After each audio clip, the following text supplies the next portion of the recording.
And welcome back to Age of Empires 3 History. As today we are moving on to the Portuguese. Okay, in 1492, Portugal was a tiny nation of 1 million people, perched on the edge of the Atlantic Ocean. Cut from trade to the eastern Mediterranean by the Venetians and Ottomans, they had turned south, seeking a source for the spices and gold that appeared in the markets of North Africa. By the mid-14th century, they had discovered several island groups in the Atlantic that they had settled and even planted sugar. Under the sponsorship and support of Prince Henry, they built up their knowledge of seafaring and continued edging their way down the coast of Africa. By 1487, they had reached the southern tip of the continent, and in even 10 years, they reached the long-sought goal of India. By accident, they had discovered Brazil when blown off course, and within a few decades, they had a colony there collecting Brazil wood for its dyes and growing sugar.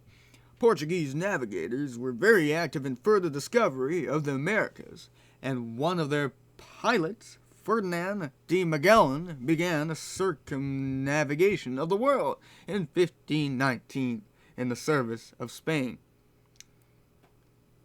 Leaving most of the New World to Spain by mutual agreement, they concentrated on their trading with the East Indies. They built trading stations at key points in Africa, India, and Malaysia, and even enjoyed some very profitable years. Their monopoly on the Atlantic trade to the Indies was short-lived.